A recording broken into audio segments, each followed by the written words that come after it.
Halo semuanya, Assalamualaikum. Selamat datang kembali di channel Guru Garis Lucu.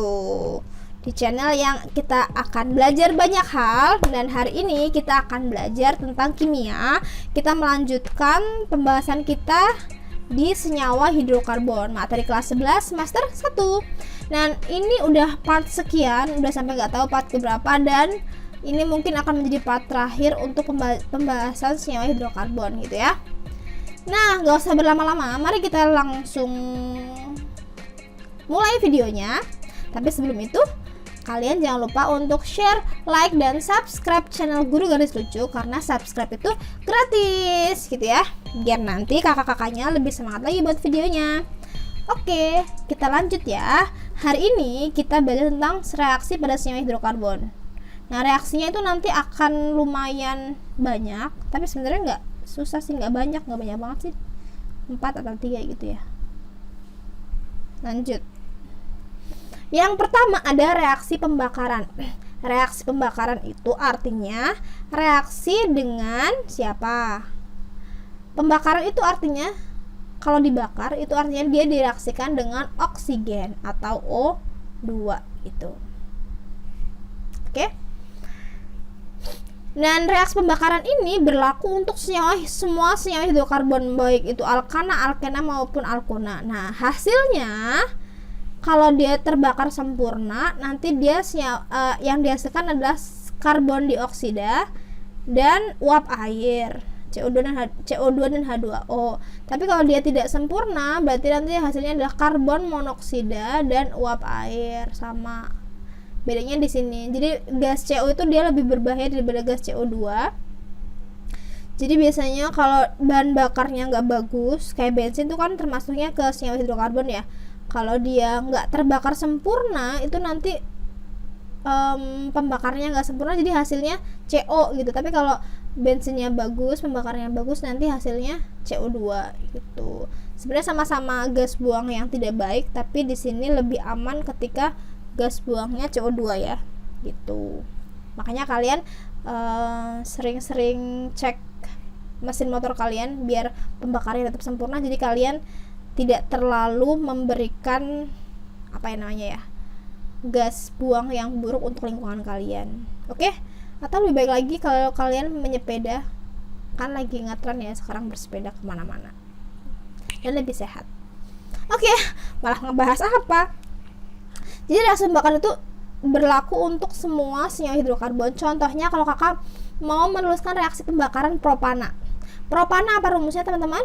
C3H8 ditambah dibakar. Propana dibakar, berarti propana ditambah sama oksigen. Nah, kalau di soal nggak diketahui dia nggak sempurna atau sempurna, berarti dianggapnya sempurna. Biasanya seringnya sempurna ya. Berarti kalau sempurna menghasilkan CO2 sama H2. Udah gini doang reaksinya. Cuma di sini belum setara. Kalian setarain dulu. C-nya 3 di sini kali 3. Di sini hanya ada 8, di sini hanya ada 2. Berarti sedepannya kali 4. Terakhir O-nya. O-nya di sini berarti 3 kali 2 6. Di sini 4 10 ya. Berarti biar sini 10, di sini kali 5. Udah, itu untuk alkana. Contohnya kalau kalian punya alkana, misalkan kakak punya C4 H8, kalian tambahin O2 misalkan menjadi CO2 dan H2O. Berarti di sini C-nya ada 4, di sini hanya ada 2. Di sini ada 8 ya, 9 kali 4. O-nya di sini ada 8 tambah 4 12. Di sini kali 6. Begitu ya, teman-teman ya. Lanjut, ini so easy. Ingat-ingat aja hasilnya. Nah, yang kedua adalah reaksi substitusi. Sesuai dengan namanya, berarti dia adalah pertukaran suatu atom atau gugus atom. Nah, karena di sini pertukaran atau substitusi itu hanya berlaku untuk alkana. Gitu ya, untuk senyawa alkana yang dia itu nggak punya rangkap. Contohnya gini teman-teman, kalau kalian punya alkana, misalkan kakak punya CH3, CH2, CH3, atau kakak punya tambahin gini, misalkan kakak punya tambahin Cl2 gitu. Jadi nanti kan Cl2 kan itu Cl sama Cl ya. Nah, jadi si alkana kan sebenarnya dia nggak reaktif karena dia adalah senyawa jenuh. Senyawa jenuh itu artinya dia udah ikatannya tuh udah tunggal gitu loh. Jadi ketika dia mau ditambahin sesuatu itu dia susah untuk ikat karena kan ceritanya 4, udah kepake semuanya. Susah untuk berikatan gitu, makanya dia tuh jenuh.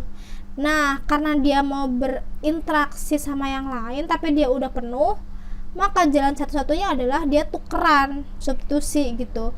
Jadi si Cl ini nanti akan bertukar dengan salah satu yang si C-nya pegang. Jadi misalkan yang paling ujung C kan hanya ada 3 ya. Ini kakak zoom di sini berarti hanya ada 3. Nah, nanti tukeran ke salah satu hanya. Misalkan di sini tukeran sama H ini, mereka bertukeran gitu. Nanti hasilnya jadinya gimana? CH3 sama CH3, CH2. Nah, CH nya tinggal 2 tapi jadi punya Cl plus. Nah, nanti kan jadi hanya tukeran sama si Cl tadi kan, jadi plus HCl gitu.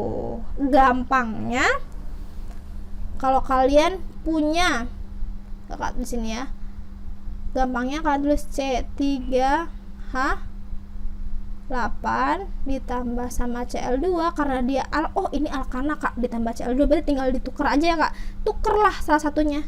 Berarti C nya tetap 3, hanya kan mau ditukar berarti kan hilang 1, jadi tinggal 7, Cl nya masuk 1.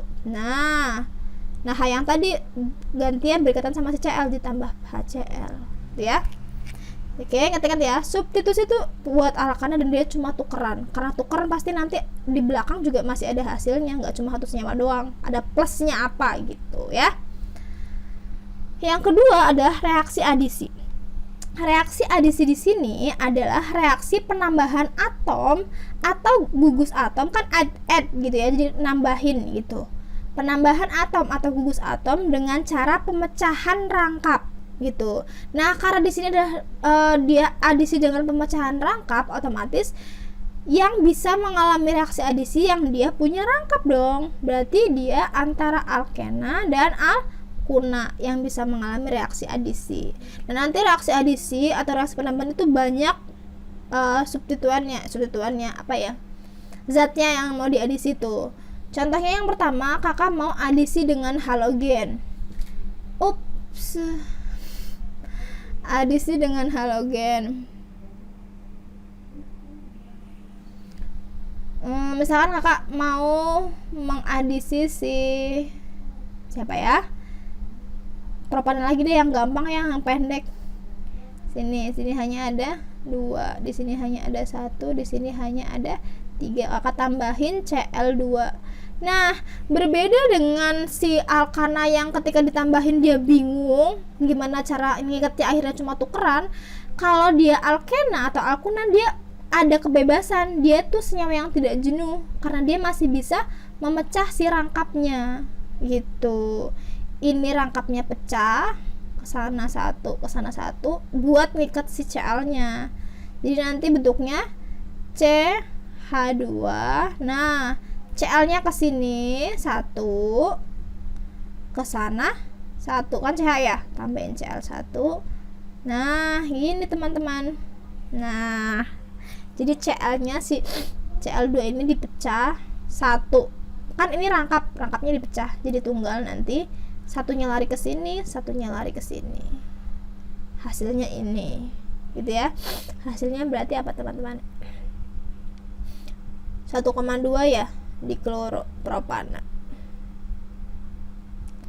Jadi kalian bisa ingat kalau adisi itu pemecahan rangkap, berarti awalnya alkena menjadi senyawa alkana. Nanti kalau senyawa alkuna diadisi sekali itu berarti nanti jadi alkena. Nanti diadisi lagi jadi alkana gitu ya, dipecah rangkapnya.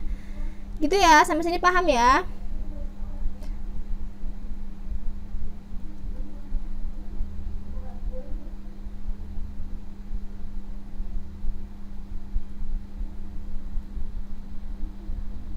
Nah, kemudian adisi dengan halogen udah sih yang tadi ya. Kok ini nomor 2 lagi sih, Kak? nomor 2 maksudnya ini ya, diadisi dengan asam halida. Bedanya apa sih Kak sama halogen sama halida? Kalau halida itu berarti asam HCl, HBr, HF, HI gitu ya. Nah, kalau adisi asam halida itu nanti Kakak bagi menjadi 2 ya. Menjadi 2, nanti ada yang dia itu simetris sama asimetris. Simetris itu gimana sih Kak maksudnya? Kalau dia senyawanya simetris itu nggak ada aturan karena sama kanan kiri. Simetris itu adalah rangkapnya itu di tengah-tengah, kanan kirinya itu sama gitu. Contohnya kalau Kakak punya ini, nah ini simetris karena rangkapnya di sini kiri kanannya persis sama. Ini namanya simetris ya. CH3 CH H. Nah ini namanya simetris. Kalau simetris itu nggak ada aturan teman-teman, kalian boleh sama siapapun gitu, nggak ada aturan. Misalkan Kakak tambah HCl gitu ya, nanti kan pasti yang akan dipecahkan yang punya rangkap kan ya, di sini kan ya, nanti kan pasti rangkapnya akan dipecah. Si H-nya misalkan ke kiri boleh, si Cl-nya ke kanan juga boleh, nanti hasilnya jadinya CH3 CH2 gitu ya. Awalnya CH doang, tambahin H jadi CH2, rangkapnya hilang jadi tunggal, CH Cl CH3 gitu kan ya. Ini yang simetris. Contoh simetris lagi itu banyak, pokoknya yang rangkapnya itu di tengah-tengah. Contohnya kalau Kakak punya lagi, ini juga boleh. Ini juga boleh. Pokoknya simetris gitu. Mereka simetris gitu, itu enggak ada aturan. Nah, yang agak ribet adalah ketika dia bentuknya adalah asimetris atau enggak simetris. Kalau dia enggak simetris itu ada aturan namanya aturan Markov-Nikov. Aturan Markov-Nikov. Intinya nanti kalian baca di buku kalian yang lebih lengkap. Kakak singkat, kalau Markov-Nikov itu artinya H dari asam halida, H dari asam halida akan menuju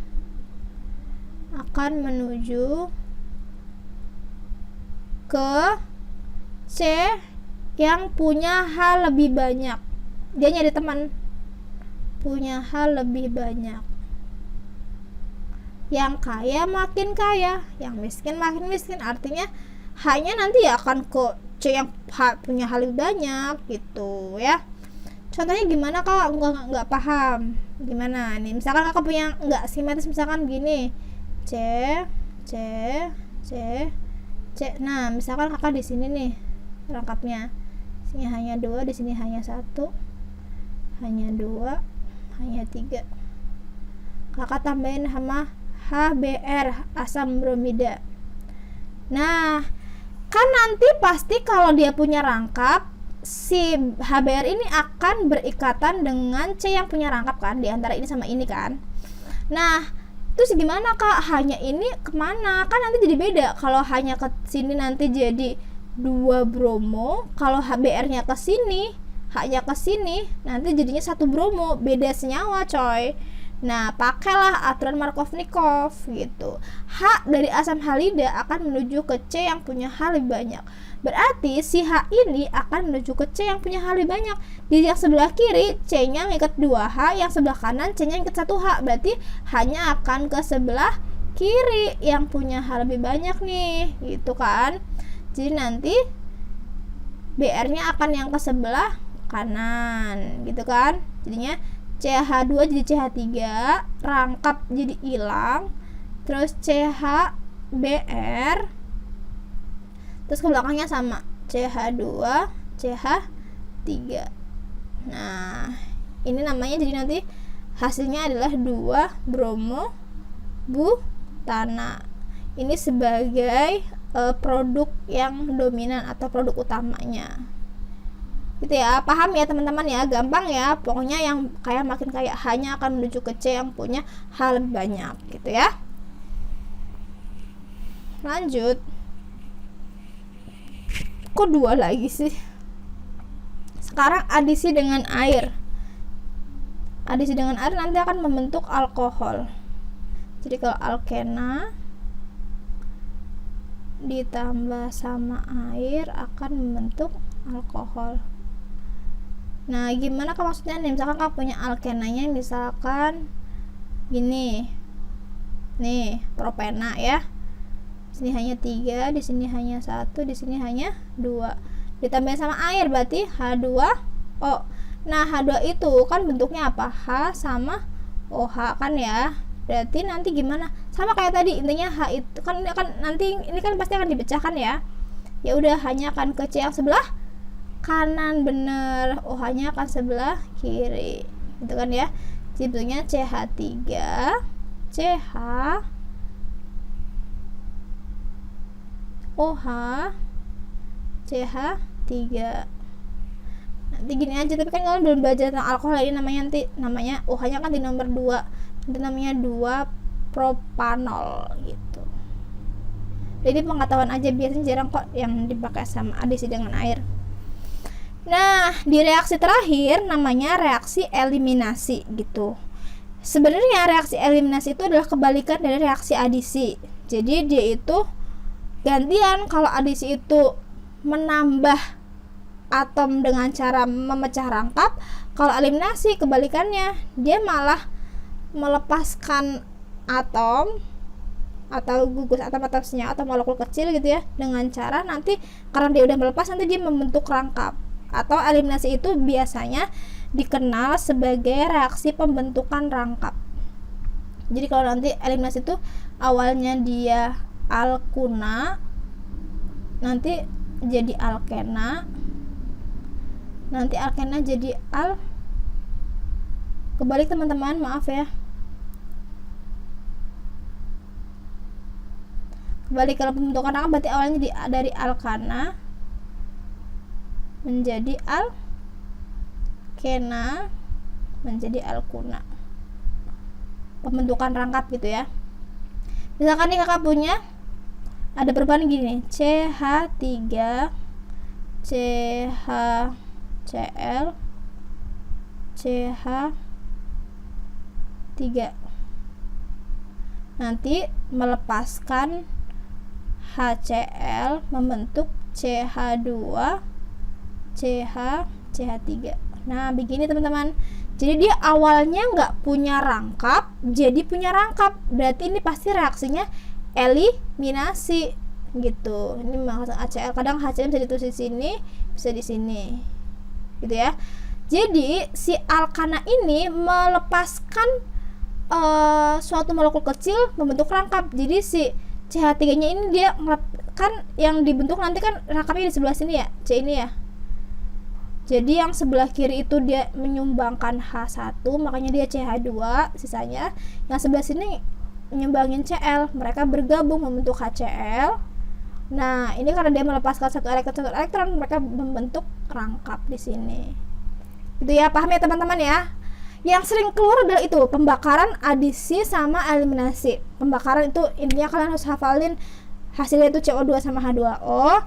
Kalau adisi itu ingat pemecahan rangkap, awalnya punya rangkap jadi nggak punya rangkap atau rangkapnya berkurang, itu adisi. Kalau eliminasi kebalikannya, awalnya nggak punya rangkap jadi punya rangkap, itu eliminasi. Kebalikannya adisi. Itu ya teman-teman ya.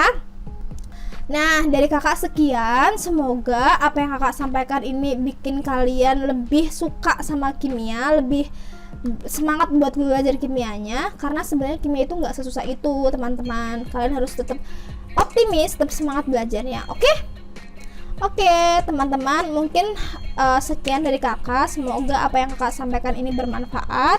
Terima kasih atas waktunya mau menonton video kakak. Jangan lupa untuk like, share, dan komen, dan subscribe channel Guru Garis Lucu biar nanti kita lebih keren-keren lagi videonya. Oke, terima kasih. Selamat belajar dan sampai jumpa di video kakak selanjutnya. Bye bye. Assalamualaikum semuanya.